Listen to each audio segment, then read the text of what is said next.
But first, new tonight, a substitute teacher is off the job and under police investigation, accused of assaulting two first graders. Now the family of one of the students is demanding action. Tonight they went one-on-one with 24 Hour News 8's Leon Hendricks. He's live in Grand Rapids tonight. Leon. Marley, good evening. The police are taking this seriously. They have assigned a detective to the case. Now, school officials, they're not saying much about what happened, but the family of one of the alleged victims, well, they certainly are.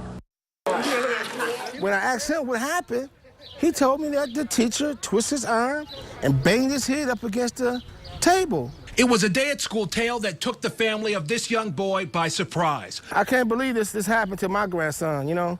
I mean, I just can't believe it, you know? I'm hurt behind it. And that shock quickly turned to anger. He said, "Papi, I'm scared to go to the art class." How do you think that made me feel, you know? I don't know what to say about that. That's crazy. The incident involves a substitute teacher hired from PESG, the Professional Education Services Group, and an incident here at River City Scholars Charter Elementary School in Grand Rapids. It happened 2 weeks ago. The two students were first graders in a computer class here when police say the teacher was struggling to get them to cooperate and do what he told them to do.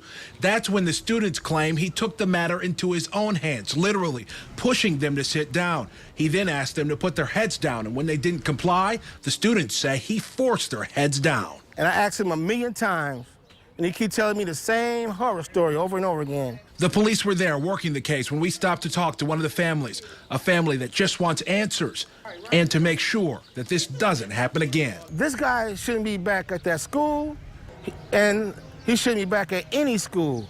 I want to make sure that he never teaches again. Not in Grand Rapids, not anywhere. This guy shouldn't be a teacher. You know, he needs to be locked up. Now, the school in question here is run by National Heritage Academies. They tell us that they're cooperating with the authorities, though they wouldn't go into details about what happened.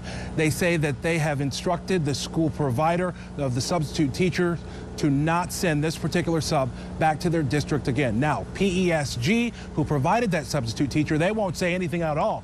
In fact, they won't give us information about whether or not that substitute teacher is being allowed in classrooms in other parts of the area. We'll, of course, continue to follow the case as it works its way through here. Reporting live in Grand Rapids tonight, Leon Hendricks, 24 Hour News 8.